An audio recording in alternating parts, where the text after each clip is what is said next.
Hello प्यारे बच्चों, कैसे हो आप सभी बच्चों। आज की श्रृंखला जो नंबर सिस्टम की श्रृंखला है उनमें हम लोग ये वाले प्रश्न को करने वाले हैं। प्रश्नों की श्रृंखला ऐसे चलते रहेगी। नंबर सिस्टम का है। आप देखो यहाँ पर 2 अंकों वाली संख्याओं की संख्या है। 2 अंकों वाली संख्याओं की संख्या कितनी हो सकती है? 1 से लेकर के 100 तक 100 होती है संख्या। टोटल संख्या होती है 100। कितनी होती है प्यारे बच्चों? 100 होती है टोटल 100। अब इसमें से 1 से लेकर के 9 तक कितनी संख्या है जो एक नंबर का है, एक डिजिट का है? तो एक डिजिट वाला यहाँ पर 9 हो गया, और 2 डिजिट वाला पूछ रहा है, और 3 डिजिट वाला 1 है।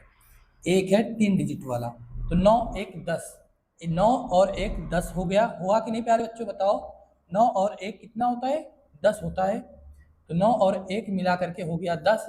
यानी कि इसमें 2 अंकों की संख्या हमसे पूछ रहा है। 1 से लेकर के 100 तक हमारे पास टोटल 100 होते हैं। उनमें से 1 से लेकर के 9 1 वाला है, और 100 जो है हमारे पास 3 वाला है। इसलिए हम 10 टोटल हो गए जो 2 नंबर के नहीं है। तो आप ये बताओ, जब टोटल 100 है तो 100 में से अगर हम 10 घटा लें तो टोटल नंबर मिलेगा 90। 90 ऐसे नंबर हैं जो 2 डिजिट के हैं। यानी 10 से शुरू होगा और 99 तक जाएगा। 99 तक जाने के बाद पता चला कि 90 ऐसे नंबर हैं जो 2 डिजिट के हैं, 2 अंक के हैं। तो 90 बी वाला ऑप्शन करेक्ट होगा। फिर अगले वाले प्रश्न पर चलते हैं प्यारे बच्चों। क्या है? एक संख्या से उसके अंकों का योगफल घटा दिया जाए तो परिणाम स्वरूप प्राप्त संख्या सदैव विभाजित होगी। किससे होगी? आप कोई भी संख्या ले लो, उसके योगफल में से घटा दो तो परिणाम स्वरूप प्राप्त संख्या सदैव होगी। किससे? वो होगी 9 से। हम ले लेते हैं एक संख्या। हम यहाँ पर लेते हैं एक संख्या जो है हमारे पास है 37। 37 ले लेते हैं। इनके योग यहाँ पर आप 10 को घटा लो। योग कितना होगा? 3 और 7 मिला करके कितना होगा प्यारे बच्चों? 10 होगा ना योग। योग हो गया 10। अब घटाओगे तो मिल जाएगा हमारे पास 27। ये 27 किससे डिविजिबल है? सदैव कहता है, मतलब कि हमेशा वो 9 से डिविजिबल हो जाएगा। किससे? 9 त्रिक 27। और कोई सा भी नंबर हम ले लेते हैं। यहाँ पर ले लेता हूँ 56 नंबर को। तो हम 56 लिए, इनके डिजिट को जोड़ो। 6 और 5 क्या हो गया? 11। तो 11 को क्या करो? यहाँ पर जोड़ करके घटा लो। तो यहाँ पर हमारे पास आ गया 5, यहाँ पर आ गया 5। अब ये देखो 45 किससे डिविजिबल है? तो 9 5 45, यानी कि हमेशा 9 से डिविजिबल होगा। ये आप देखिए वाला ऑप्शन है। एक संख्या उसके अंकों का योग घटा दिया गया, तो अंकों का योग ये है, घट गया। 7 और 3 10, तो 10 घटने के बाद आ गया 27। 27 आया, तो ये सदैव जो प्राप्त संख्या हुआ है वो सदैव हमेशा विभाजित होता है, वो है 9। 9 से हमेशा डिविजिबल होगा। ठीक है प्यारे बच्चों, अगला प्रश्न देखते हैं। हमारे पास आया वो छोटी से छोटी अभाज्य गुणनखंडों के गुणनफलों के रूप में व्यक्त करने पर प्राप्त होता है। 4 अंकों की छोटी से छोटी संख्या है, तो 4 अंकों की छोटी से छोटी संख्या ये है। अब इसमें से देखो, आप इसको गुणनखंडों की संख्या हमसे पूछता है कौन कौन हो सकता है, तो आप ऑप्शन से करेंगे। ये देखो, ये अभाज्य नहीं है क्योंकि ये अभाज्य ही हमसे पूछ रहा है। तो अभाज्य का मतलब ये है कि किसी भी नंबर से वो डिविजिबल नहीं होना चाहिए। तो 8 तो 4 से डिविजिबल हो जाएगा, 2 से भी डिविजिबल हो गया। यहाँ पर देखो 4 है, ये भी भाज्य है, इसके अंदर भी भाज्य है, और यहाँ पर भी भाज्य है कि नहीं है भाज्य? बताओ।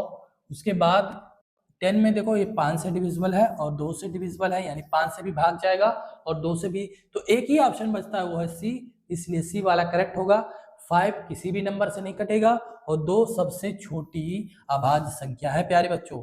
सबसे छोटी अभाज्य संख्या कौन सी है? सबसे छोटी अभाज्य संख्या 2 है। तो ये हमारे पास इसकी जानकारी नोट कर लेना। सबसे छोटी अभाज्य संख्या है वो है 2। ठीक है, तो इसलिए हमारा सी वाला करेक्ट हो जाएगा। इसको गुणनखंड करेंगे तो ये अभाज्य 5 5 5 2 2 2 ये अभाज्य संख्याएं आपको मिलेंगी। फिर आगे बढ़ते हैं, अगला प्रश्न देखते हैं। प्रथम 4 अभाज्य संख्याओं का योगफल क्या होगा? तो प्रथम 4 यानी पहला होता है 2, फिर अभाज्य संख्या, फिर 3, फिर 5, फिर 7। ये हमारे पास नंबर है प्रथम 4 अभाज्य संख्या। प्रथम 4 अभाज्य संख्या यही है। तो इसका योगफल पूछता है, इसको जोड़ लो, कितना आएगा? 3 2 5 5 5 10 7 17, ये 70 हमारा योगफल आ गया। योग कितना आ गया प्यारे बच्चों? योग आया 17, इसलिए डी वाला करेक्ट ऑप्शन होगा। फिर अगले प्रश्न पर चलते हैं। अगला प्रश्न हमारे सामने आता है, 6 अंकों की छोटी से छोटी संख्या तथा 4 अंकों की बड़ी से बड़ी संख्या में अंतर। तो 6 अंकों की छोटी से छोटी संख्या क्या होगी, ये देखिए 6 अंक की हो गया, 2 2 4 2 6, 6 अंकों की सबसे छोटी संख्या बन गई। फिर हमसे कहता है 4 अंकों की बड़ी से बड़ी संख्या, तो 4 अंकों की बड़ी से बड़ी संख्या ये, क्योंकि अगर इसमें एक जोड़ दोगे तो 5 अंकों की छोटी सी छोटी संख्या बन जाएगी, यहां पर आप एक जोड़ोगे। अच्छा, इसमें से एक घटाओगे तो 5 अंकों की बड़ी सी बड़ी संख्या मिल जाएगी, इसलिए 6 अंकों की छोटी सी छोटी संख्या ऊपर वाला है और 4 अंकों की बड़ी सी बड़ी संख्या ये वाला। इन दोनों के बीच में कहता है हमें अंतर चाहिए, तो घटा लो। क्या आएगा, 10 में से 9 गया 1, फिर यहाँ 9 शून्य, फिर यहाँ 9 शून्य, फिर यहाँ 9 शून्य। ओके प्यारे बच्चों, फिर उसके बाद यहाँ 9, ये हमारे पास निकल कर आएगा। कितना आएगा, देखो 10 में से 9 गया 1, यहाँ 9 हो गया शून्य, यहाँ 9 हो गया शून्य, यहाँ हो गया 9 शून्य, यहाँ हो गया 9, तो कितना आ गया, ये वाला हमारा करेक्ट आंसर हो गया। तो कौन सा है, सी वाला ऑप्शन करेक्ट ऑप्शन हो गया। हो गया कि नहीं बताओ, सी वाला हमारा करेक्ट ऑप्शन होगा। क्या आएगा, ये 90,001 इसका आंसर आएगा। तो 90,001 सी वाले ऑप्शन में है, सी वाला करेक्ट ऑप्शन होगा। फिर अगला प्रश्न आता है हमारे सामने, 2,02,000 को अंकों में लिखने पर प्राप्त होता है इकाई, दहाई, सैकड़ा, हजार, 10,000, लाख। तो 2 लाख, तो 2 लाख का मतलब ये हो गया, लाख यहाँ पर रख दिए 2 लाख, और 2,000, 2 लाख 2,000, हजार वाला यहाँ पर है, यहाँ पर शून्य, और 2,000 कितना हो गया, 2,000 अंकों में लिखने पर प्राप्त होगा, तो शून्य बढ़ा दो, 2,000, ये हो गया 2,02,000, ये हमारे पास निकल कर आया। तो कौन सा ऑप्शन है, 202। अब देखो यहाँ पर ये 20,200 है, अब यहाँ पर देखिए ये कितना है, ये सी वाला करेक्ट ऑप्शन है, 2,02,000, ये वाला ऑप्शन करेक्ट होगा। ठीक है प्यारे बच्चों, इसी तरीके से करेंगे, ये यूनिट डिजिट, फिर 10, 100, 1000, तो इसी तरह आप करते जाएं, 10,000 फिर लाख। तो ये 2,02,000 हमारे पास निकल कर आया। जो हमसे पूछता है कि कौन सा ऑप्शन है, तो सी वाला करेक्ट होगा। फिर आगे हम चलते हैं, 7 अंकों की बड़ी से बड़ी संख्या तथा 4 अंकों की छोटी से छोटी संख्या में कितना डिफरेंस है, कितना अंतर है। तो 7 अंकों की बड़ी से बड़ी संख्या लो, 3, 4, 5, 6 और 7, ये हमारे पास 7 अंकों की बड़ी से बड़ी संख्या है, यानी 7 टाइम्स 9 को लिख दो, 9 को, तो वो 7 टाइम्स लिखा गया और 7 अंकों की बड़ी से बड़ी संख्या बन गई। अब कहता है 4 अंकों की छोटी से छोटी संख्या, तो 4 अंकों की छोटी से छोटी संख्या ये है। अब इनके बीच में डिफरेंस ले लो, यहाँ पर 9 हो गया, यहाँ पर 9 हो गया, यहाँ पर 9 हो गया, यहाँ पर 8, फिर 9, फिर 9, फिर 9, ये हमारे पास 999 कहाँ पर है, यहाँ पर है, और 8 फिर 999, 8 फिर 999, ये वाला, तो 8 है फिर 999 है, इसलिए बी वाला ऑप्शन करेक्ट होगा। ये बात एकदम परफेक्ट तरीके से हो जाना चाहिए, क्योंकि आपको एक प्रश्न आपको दिखाई देगा यहाँ से। चलो आगे बढ़ते हैं। फिर आता है 6 अंकों की बड़ी से बड़ी संख्या तथा 5 अंकों की बड़ी से बड़ी संख्या का अंतर क्या है। तो 6 अंकों की बड़ी से बड़ी पूछ रहा है, तो 6 बार 9 कर दो, 99 जो है 9,99,999, ये हो गया। कितने अंक का है, 6 अंक का। फिर 5 अंकों की बड़ी से बड़ी संख्या कह रहा, लो 5 अंकों की बड़ी से बड़ी संख्या हो गई। इन दोनों के बीच में कहता है अंतर, तो बहुत आसान है, घटा लो, अंतर मतलब घटाना, फिर घटाओ, फिर घटाओ, फिर घटाओ, फिर 9 कर दो, तो कितना आ गया, 9 लाख आ गया हमारे पास। कितना आ गया, देखो इकाई, दहाई, सैकड़ा, हजार, 10,000, लाख, 9 लाख। तो इकाई, दहाई, सैकड़ा, हजार, 10,000, लाख, 9 लाख, तो ये हमारे पास डी वाला करेक्ट होगा। ठीक है प्यारे बच्चों, तो ये डी वाला करेक्ट हो जाएगा।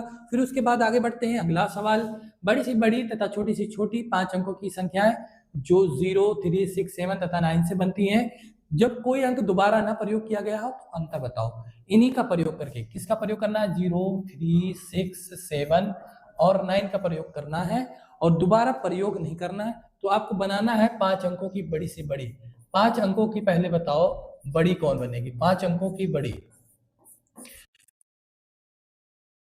तो आप सबसे बड़ी डिजिट को सबसे पहले रखेंगे, उसके बाद उससे जो छोटी है, उसके बाद उससे जो छोटी है वो, उससे जो छोटी है उससे छोटी जो है वो। अब ये प्रयोग करके ये सबसे बड़ा नंबर बना लिया गया है, 5 अंकों की बड़ी से बड़ी संख्या बनी है इसी का प्रयोग करके, क्योंकि 9 पहले रखा जाएगा तभी तो सबसे बड़ा होगा, उसके बाद उससे छोटा, फिर उससे छोटा, फिर उससे छोटा, उससे छोटा, ये हमारे पास बन गई 5 अंकों की सबसे बड़ी संख्या, इसका प्रयोग करके। अब इसका प्रयोग करके अब इससे बड़ा नहीं बना सकते, ठीक है प्यारे बच्चों। फिर 5 अंकों की छोटी, 5 अंकों की छोटी छोटी कौन सी बनेगी? छोटी छोटी। अब देखो सबसे छोटी बनाने के लिए आपको सबसे छोटा डिजिट देखना पड़ेगा, वो है 3। 0 रख देंगे तो 0 का कोई महत्व नहीं होगा पहले, तो 0 अब इसके बाद रखा जाएगा। अब उससे बाद 3 से जो है बड़ा आप रखेंगे। 3 के बाद आता है हमारे पास 6, फिर उसके बाद आता है 7, फिर उसके बाद आता है 9। तो ये हमारे पास सबसे छोटी संख्या बन गई। इसका प्रयोग करके अब इन दोनों के बीच में अंतर पूछता है, तो अंतर आएगा इस तरह से, घटाना, घटाओ, ये घटाना है। तो 10 में से 9 गया 1, यहाँ बच गया 2, तो 7 5 12, फिर यहाँ बच गया 15, 9 6 15, 951। तो ये 951 हमारे पास आ गया। उसके बाद यहाँ 6 बचा, यहाँ 6 बचा, 66,951, ये सी वाला यानी 66,951, ये वाला करेक्ट ऑप्शन होगा। फिर उसके बाद हमारे पास आता है 14 नंबर क्वेश्चन। ये स्थानीय मान का योग देखना है, स्थानीय मानों के योग देखना है। स्थानीय मान किसमें देखना है? 5 8 4 3 5 6। 5 का स्थानीय मान कितना हो जाएगा? 5, और जितनी बार और डिजिट है उतनी बार आप शून्य लगा देंगे, तो ये हो गया हमारे 5 का स्थानीय मान। फिर वापस से यहाँ पर 5 का स्थानीय मान कितना हो जाएगा? 5 और 10 50 हो गया। योग पूछता है हमसे, तो योग पूछेगा तो हम इसको जोड़ लेंगे, 0 5 0 0 0 5, ये हमारे पास योग निकल कर आ गया, 5 के स्थानीय मानों की योग। अब देखो इसका ये वाला बन गया, इसका 5 का ये वाला बन गया, तो इन दोनों को आपस में जोड़ लिया गया, तो कौन सा ऑप्शन करेक्ट हो गया? ये वाला ऑप्शन करेक्ट हो गया। एक शून्य यहाँ के बीच में रह गया है, तो ये डी वाला ऑप्शन करेक्ट होगा। ठीक है प्यारे बच्चों, देखो 5 8 4 3 5 6 है, 5 के स्थानीय मान पूछ रहा है, तो हमारे पास ये वाला जो है सही होगा। 2 2 4 2 6, 2 2 4 2 6, 6 डिजिट का है, इसलिए ये वाला हमारा करेक्ट होगा प्यारे बच्चों। तो ये वाला हमारा डी वाला ऑप्शन, यहाँ पर शून्य एक छूट गया है, तो ये वाला करेक्ट ऑप्शन होगा।